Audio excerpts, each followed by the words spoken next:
Na manhã de hoje, nós temos a alegria de contarmos com a Malicé Medeiros, trabalhadora aqui da Casa de Jesus, e ela nos traz o tema A Escolha dos Pais. Bom dia, meus irmãos. Que Jesus nos envolva com a sua sabedoria e a sua luz. Hoje, segundo domingo do mês de agosto, é comemorado o Dia dos Pais. A nossa eterna gratidão àqueles que nos deram a vida. E pela dureza da educação e da disciplina, nos fez seres honrados e dignos. E que cada pai seja para os seus filhos um exemplo de amor, de caridade, de companheirismo e de proteção. É oportuno lembrar neste dia a importância de cada pai. De acordo com o Livro dos Espíritos, como esclarece a questão 582, ser pai é sem contestação uma missão. É ao mesmo tempo um dever muito grande e que obriga, mais do que pensa o homem, a sua responsabilidade pelo futuro. Se por vezes alguns homens não atendem a esse chamado divino, não cabe a nós, os filhos, julgá-los, censurá-los ou mesmo condená-los. Mas a Deus, nosso Pai maior, isso cabe. Quanto aos filhos, lembremos os ensinamentos de Jesus.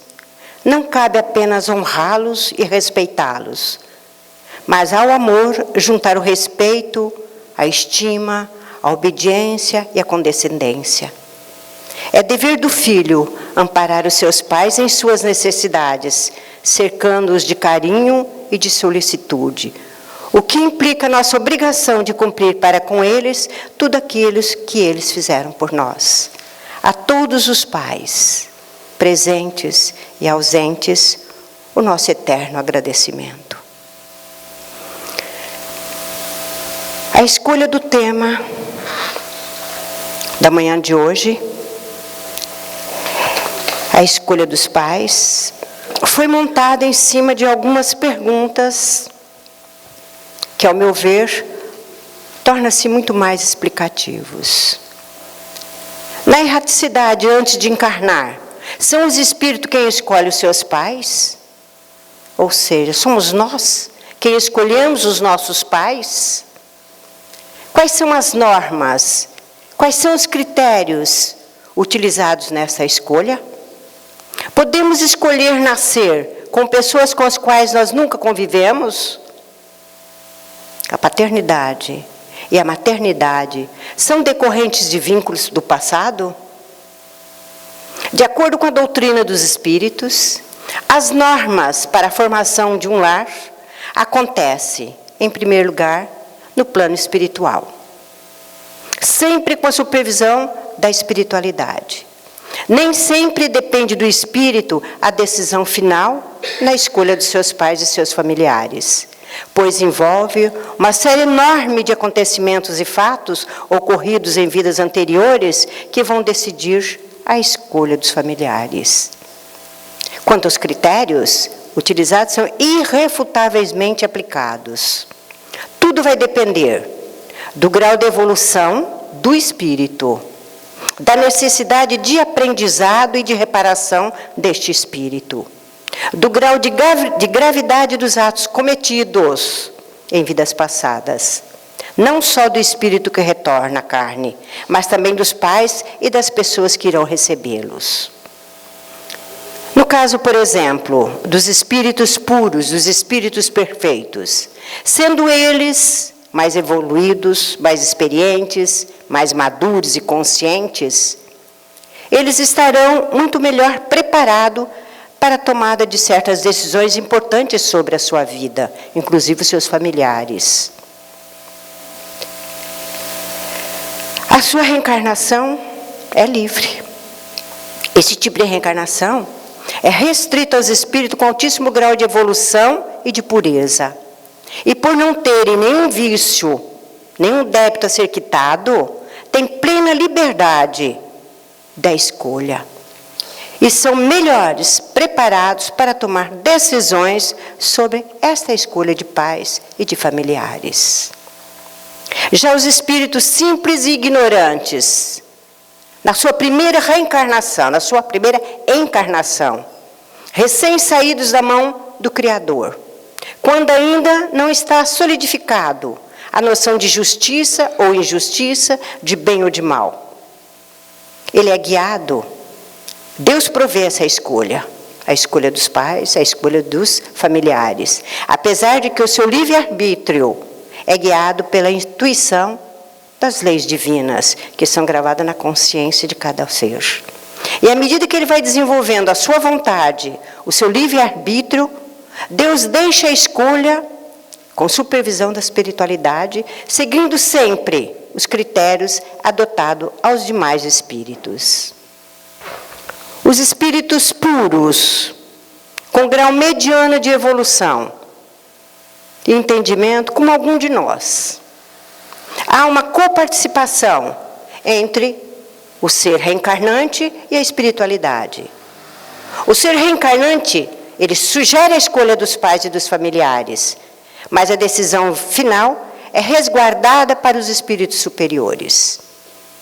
Já os espíritos imperfeitos, com mínima evolução espiritual, onde há predominância da ignorância, apegados à matéria, com baixa vibração moral, em dívida e comprometimento total, recalcitrante no erro, na maldade e na perversidade, devido a isso, eles não conseguem analisar a sua própria trajetória. A sua reencarnação é regida por leis emergenciais, em cujo processo ele bem pouco participa e não tem poder de decisão. A sua reencarnação é compulsória e se dá sem a concordância prévia dele. Eles são colocados como os doentes graves e são conduzidos à revelia. Assim eles terão de conviver compulsoriamente na mesma família, exatamente no meio às pessoas com as quais ele prejudicou. Este é o princípio da rigorosa justiça divina, é a verdadeira lei da reabilitação moral dos espíritos. No livro Perispíritos e Suas Modelações, de Luiz Gonzaga Pinheiro, nos diz que os espíritos todos, em sua vivência, quando erram ou acertam, produzem automaticamente um molde a ser utilizado para a formação não só do seu corpo físico, como fornece um roteiro de dores e de alegrias futuras. Como vimos, didaticamente, nós traçamos critérios e as normas que são aplicadas na escolha dos pais. Mas Raul Teixeira nos diz que, resumidamente, podemos dizer que é na erraticidade, como disse também no outro livro acima citado, que são elaborados os planos e programas que se deve concretizar quando no corpo físico, de modo a atender sempre o impositivo da evolução. Na erraticidade, quando o ser reencarnante já está em condições de avaliar, já está em condições de participar da sua própria situação em face da nova reencarnação, será delineado, será traçado, programado a sua vida em função das suas necessidades e das virtudes a serem expandidas. Lembramos que em cada reencarnação, o espírito ele está sempre atado a uma programação divina. Ou seja, ninguém reencarna por acaso, ninguém está numa família por um acaso, mesmo quando não é esperado pelos pais. Desculpa. Tem sempre uma programação envolvida. Há muitos espíritos vinculados aos familiares, porque muitos filhos são devedores dos pais, enquanto outros são os credores desses mesmos pais. Por exemplo, num triângulo, pai, mãe e filho. Na maioria das vezes, resulta de uma continuidade necessária para que haja entendimento entre eles. O desentendimento maior geralmente se faz entre dois elementos desse triângulo familiar. Ou seja, às vezes, A mãe e o pai são os inimigos, e o filho é o terceiro elemento que vem como pacificador. Pode acontecer que em determinada reencarnação, o pai e a mãe foram as vítimas desse mesmo filho, que vai descer ao berço, ele poderá ser o algoz desses pais. Por isso, a necessidade de virem juntos para aparar as arestas, mas não necessariamente como pai e filhos. A outra pergunta seria: podemos escolher nascer numa família com integrantes com os quais nunca vivemos em vidas anteriores? Podemos sim. Mas é natural que o espírito queira ter, como pai, como família, como um lar, pessoas amigas de outras vidas. Pessoas com as quais ele confia. Mas muitas vezes ele é aconselhado pela espiritualidade a escolher nascer com desconhecidos, principalmente se existiu entre eles algum grau de desentendimentos passado, para que venham favorecer sempre o seu processo evolutivo. Raul Teixeira, pelo espírito Camilo, no livro Desafio da Vida Familiar, diz que nas considerações relativas às separações ocorridas em famílias, muitos afirmam que as pessoas que se separam terão que voltar obrigatoriamente juntos e na mesma condição numa próxima reencarnação. Com certeza, afirma o espírito Camilo, isso não expressa a realidade da lei divina e é incoerente com a justiça do nosso Criador. Quando Jesus afirma que a cada um segundo as suas obras, aí está a marca registrada da justiça divina. Tudo, absolutamente tudo, será muito bem planejado em razão do grau evolutivo da intensidade da gravidade dos atos cometidos. Assim, fica estabelecido de modo específico e individual o meio, o ambiente e a esfera em que o reencarnante viverá, seja no nível de nascimento, seja os vínculos familiares que ele terá, seja pela profissão, seja pela carência, necessidade e tudo mais.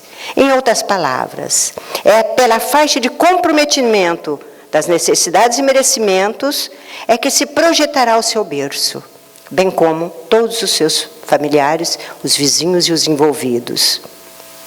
O importante saber é que nenhuma dessas programações tem um caráter absolutamente impositivo, uma vez que o ser reencarnante, ele goza do seu livre-arbítrio, o que o capacita a fazer, a não fazer, a cumprir ou não, fugir ou assumir, retardando o compromisso de tudo o que fora programado.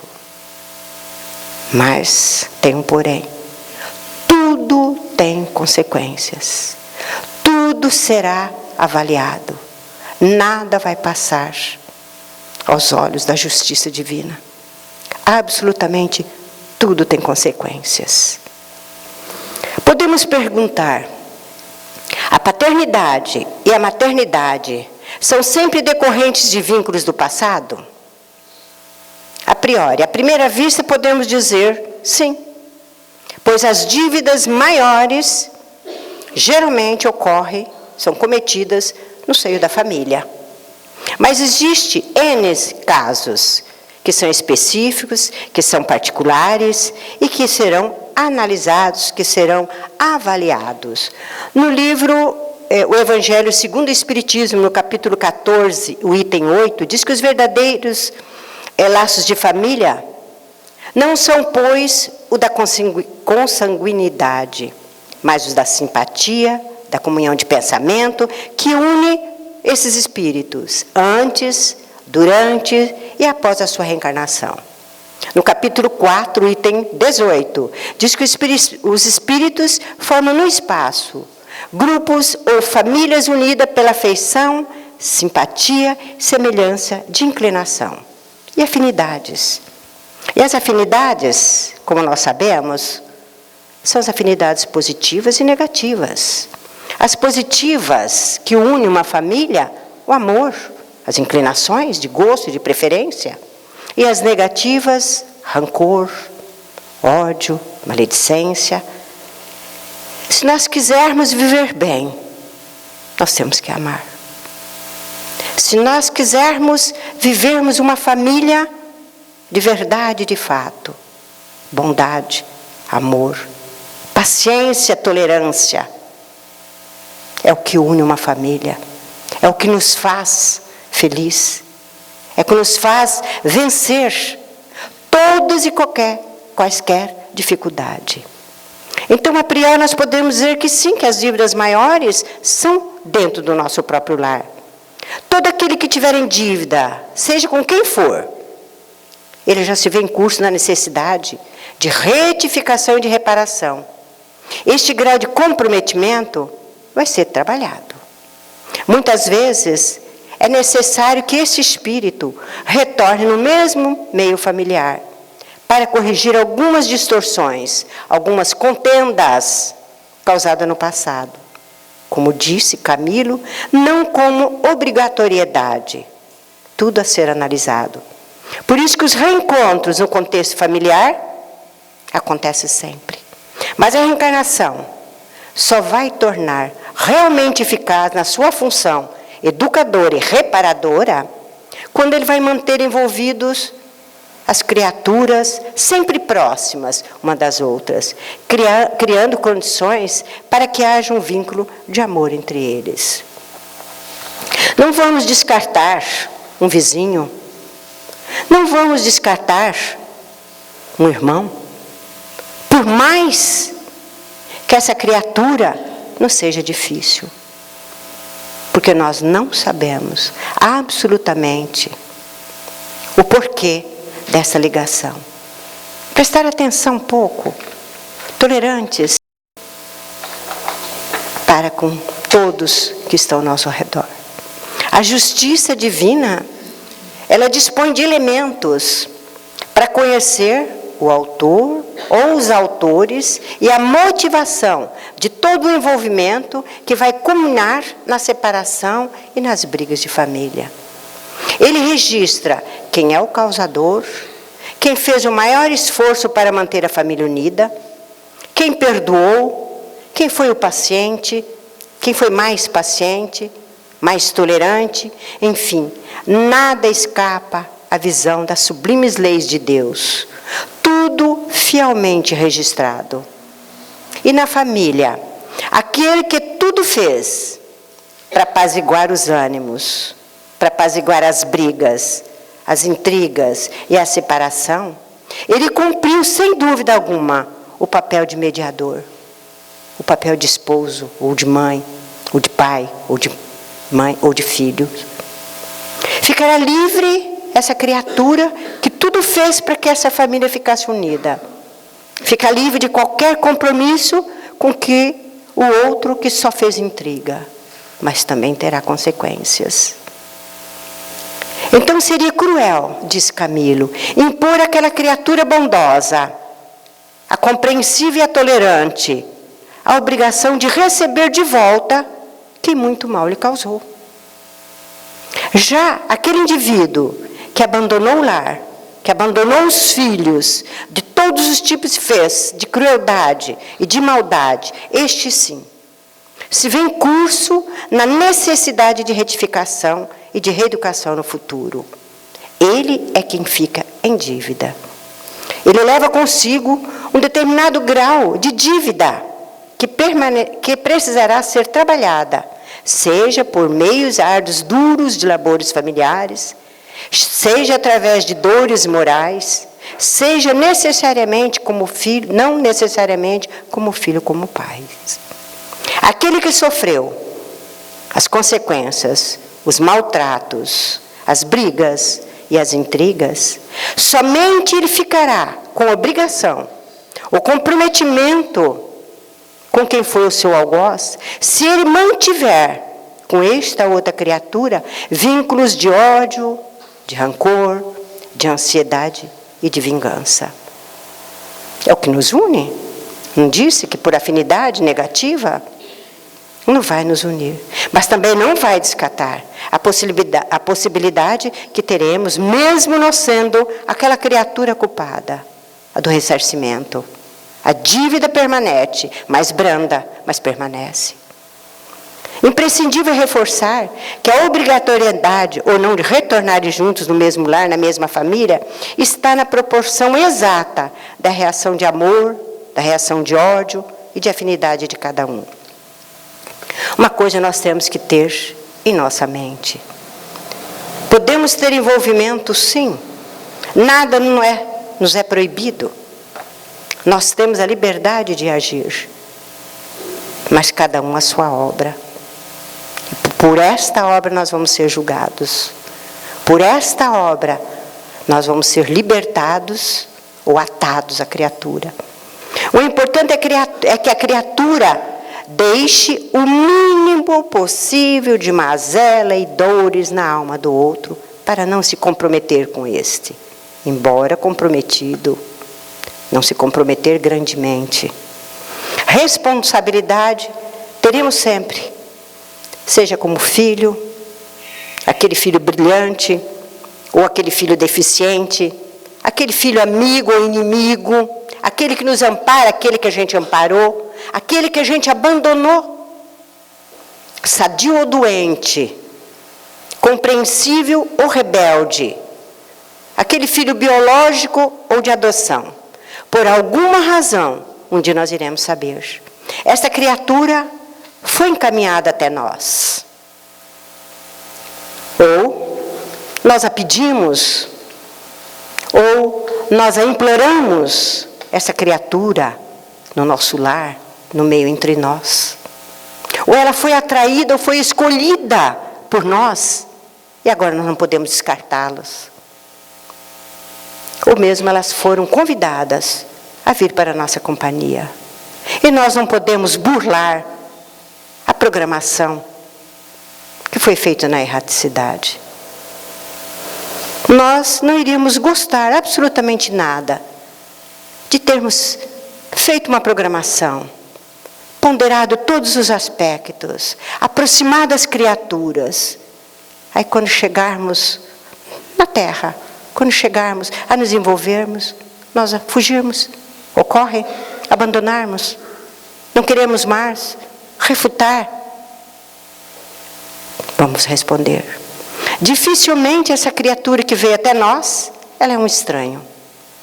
Um dia essa criatura passou pelo nosso caminho e com certeza deixou marcas, ou de amor ou de ódio. No Evangelho segundo o Espiritismo, no capítulo 14, que eu já li, uma mensagem de Santo Agostinho, onde diz: não rejeiteis, pois, a criança de berço que repele a sua mãe, nem aquele que vos paga com a ingratidão. Ai do ingrato, porque será punido pela sua ingratidão e pelo seu abandono. E lhe será atingido nas suas mais caras afeições e nos momentos mais críticos da nossa vida. Algumas vezes, nessa vida presente, outras vezes, certamente, numa vida futura, em que suportará o que fez o outro suportar. E quanto aos pais, a bem da verdade, muitos deles menosprezam os seus deveres e não são para os filhos o que deveriam ser. Logo no começo eu disse, mas não cabe ao filho puni-lo. Não cabe ao filho condená-lo. Não cabe ao filho censurá-lo, porque talvez seja este filho o merecedor que assim fosse.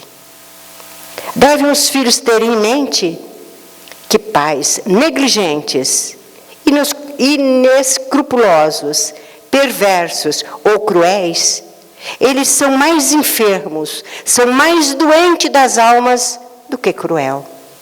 É um atraso. E para concluir, nós vamos dizer assim: nós temos compromisso como filhos, como pais, como vizinho, como amigos, e nós temos compromisso até mesmo com os nossos inimigos. Esses inimigos é que vai nos mostrar todas as nossas mazelas a serem corrigidas. Gratidão aos nossos inimigos, porque Ele nos mostra as nossas imperfeições, aquilo que o amigo não faz. Se as escolhas não foram bem-sucedidas, Deus reserva um grande consolo, a certeza de que é apenas um atraso. Se sucumbir, resta-nos ainda esse consolo. É que nem tudo está perdido. Em sua bondade infinita, Deus dará a cada um de nós, segundo o nosso merecimento, a liberdade de nós recomeçarmos tudo aquilo que nós deixamos para trás, tudo aquilo que nós fizemos mal, tudo aquilo que nós não fizemos. E vamos lembrar de uma mensagem deixada por Santo Agostinho. Hoje, no Dia dos Pais, em especial, pensai, a cada pai, a cada mãe, Deus perguntará: que fizeste do filho confiado à vossa guarda? Se ele permanece atrasado por vossa falta, o vosso castigo será o de vê-los entre espíritos sofredores, ao passo que dependia somente de nós tê-los feito feliz. Mães, abraçai o vosso filho, que vos causa desgosto, e dizei um ao outro: um de nós dois foi o culpado. Ensinai, mãe, ensinai, pai, a esta criança que ela está sobre a terra para se aperfeiçoar, para amar e bendizer. Que Jesus abençoe a cada pai, a cada mãe que é pai, que nós sabemos que existe muita mãe que são verdadeiros pais. E que nós sempre podemos, com orgulho, quando alguém falar em amor, em caridade, em companheirismo, a nossa lembrança irá imediatamente àquele que fez tudo para nos dar o melhor. Porque este pai, ele se sacrifica pelo filho. Nós estamos falando em pais. Eles se sacrificam por nós. Ele se sacrificou.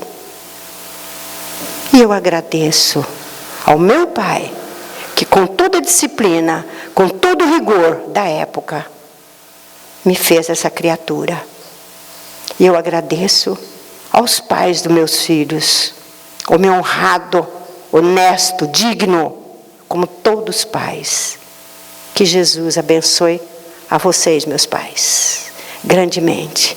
Eu queria pedir uma salva de palmas, nós mulheres, para estes homens que assim merecem.